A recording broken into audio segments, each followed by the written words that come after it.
Good evening, everyone. We're very fortunate to be able to have a Q&A with some special guests this evening.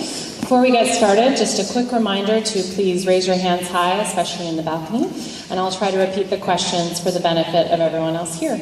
Okay, without further ado, please join me in welcoming the director of the drop, Michael Roscom.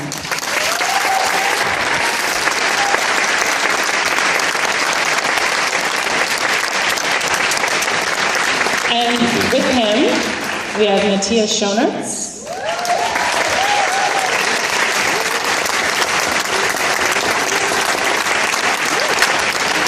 Numi Rapace,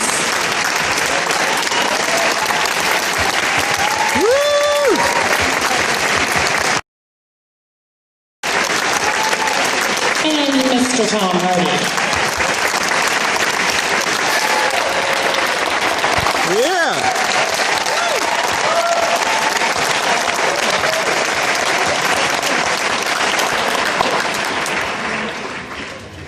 All right, we're going to throw it right out to you guys. Yes, in the white.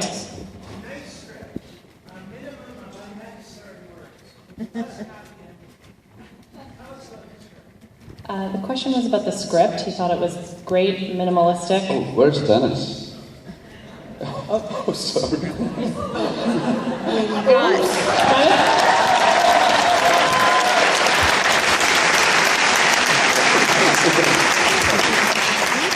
Well, I told before that I wish that I had written it, and there was a split moment that I had that feeling that I wrote the script, but it wasn't received. Tell you about the script? All right, I'll do the fastest version I can. This actually started as a book. It was the first chapter of a novel. And then the rest of the novel just kicked out on me. I just couldn't figure out how to wrap it all up. And then about 4 years later, I kept sticking with this idea of this one guy who finds this puppy in a trash can and begins this strange romance with the woman who, or not romance, we don't know exactly. So then I wrote it as a short story. And then the wonderful people at Chernin called me and said, we'd like to make this into a movie. Would you adapt it as a screenplay? So I wrote it as a screenplay. And then it went through many, many permutations. And then when Mikhail came on, he and I dove in real deep and took another big pass at it. And then each time the actors were hired, I'd take another tweak. Depending on who, when Tom came on, I tweaked it again. When James Gandolfini was hired, I tweaked it again because once then you know who you're writing for, it's kind of fun. You get to add. You just get to add more lines because you know they can handle it. So that's what happens when you have a good cast as opposed to a shitty one. If I had a shitty cast, it would have been like 3 lines of dialogue and everything would have just been visual. Mikhail would have handled it.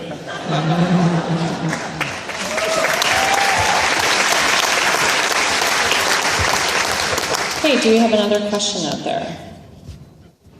Yes, in front in plaid. I was just curious for the director, the decision to hire such an international cast, and all of you did a wonderful job. But I guess what was the process around the casting of the film? It's a very international cast that you have, and an incredible one at that. I agree. It's a wonderful cast. I mean, of course, Jim is not here, but I don't know, it just went like this. It just happened. I read the script, I was seeing the movie, and then you think. And there was this moment I had this picture of Tom, and I saw Bob. I gotta ask Tom. Tom said yes, and Numi, we met in Brussels very soon. That was immediately a connection. We spoke for like 8 hours, I guess. And then there was my buddy, Matthias. You recognize him maybe, right? Bullhead? Yeah. And I mean, it was not just a friendship thing. I saw exactly, it's a composition. You start with the lead, you feel that energy, you think how it will be, and then you start to compose. And then there was, of course, James Gandolfini. When I was reading the script, I always saw him, like, right away as well, being Cousin Marv. and John Ortiz was part of it. So it went it went smooth. Maybe this is a good time to throw it to the cast, and you all had to go to some pretty dark places in this film. If you could maybe talk a little bit about what it was like making it. Hey, pass the hot potato. Wow. Well, can you just like run the question by me again? Just tell us about what it was like making the movie, and you know what it was like to go to those deep, dark places. You don't want to ask me about dark places. Did you know what? It was just that's a really like big question to cover in a succinct answer. I enjoy dark places, so it was a pleasure for me. It was more of a family sort of film. So you liked blowing his brains out? That was fun. Blowing his brains out was good. I mean, yeah. Yeah, there was a payoff to a certain degree, you know. He was underestimated, Bob, but that was the point. And then, you know, there's a payoff. So, you know, there were multiple reasons to want to be involved in it. The script was incredible. The cast was incredible. The director, you know, the team, and the role. So I enjoyed everything about it, including blowing his head off, you know.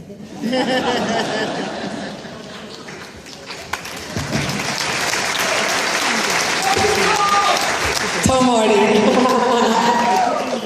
Well, I guess when you're kind of inside that bubble, you don't really see it as dark places. It's like, it's just a part of what we do, and you know, you kind of forget about the outside world, and you have to go to some places, and if you're working with like people like these two, like this, it's pure joy, and it doesn't feel dark. It feels kind of the opposite.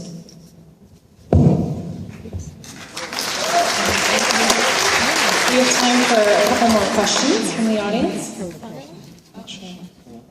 Yes, in the front.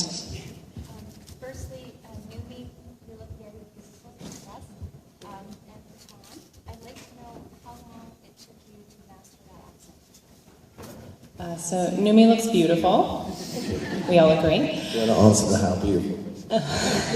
And Tom, how long did it take you to master that I'm not accent? convinced that sounds like a trick question. I don't think I mastered that accent. I just spoke, and that's what came out. I did have a dialect coach, obviously, we all did, but we were surrounded by people, and I think who, you know, from the neighborhood as well, and we picked up a lot of whoever. You know, I think my accent changes depending on who I'm working with. So my cadence will change when I'm with Jimmy, or you know, it will change when I'm with Paz, or it will change, you know, when I'm with John Ortiz, and I'll pick up an energy from them, just from who I'm around, and that's really it. There was a sound that I wanted for him. And he reminded me a bit of Droopy Dog, you know. I kind of wanted that a little bit, and I know I think a little bit odd, but there were certain things that I wanted in a vocal sound and tone.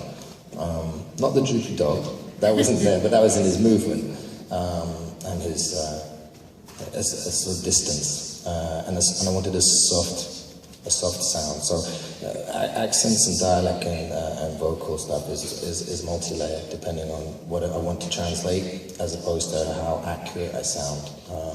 I'd rather put across a character, and sometimes you have to fake it to make it, and it's not absolutely accurate, but that's not essential necessarily. Me.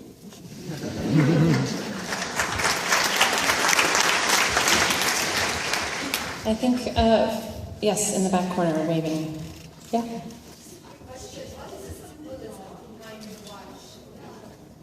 Okay, there was two there.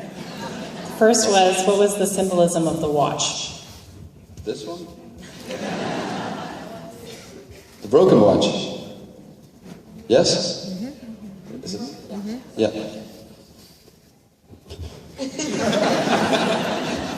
Well, it's just a broken watch.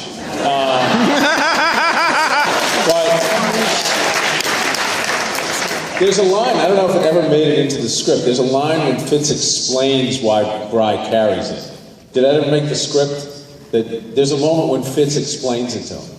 He says, "What did your brother do with that watch?" And he says, "My father gave it to him for his 10th birthday, and it broke the next day. But my father fucking stole it, so he couldn't return it. So he said to Bri, 'What are you complaining about? It's right twice a day.'" And then he held on to the watch, and that was it. And that was sort of the backstory of the watch. But symbolically, it's just a cigar. It's just, it's just a watch. Exactly.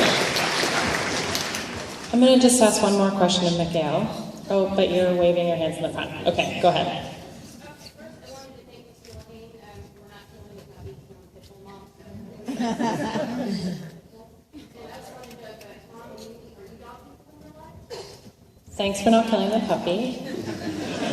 And are any of you dog people in real life? I don't have dogs. Yeah, I used to have dogs when I was little, but now it's... Yeah. Yeah. Brooklyn dog. Okay, I think that's all we're going to have time for tonight, ladies and gentlemen. Congratulations. Thank you all.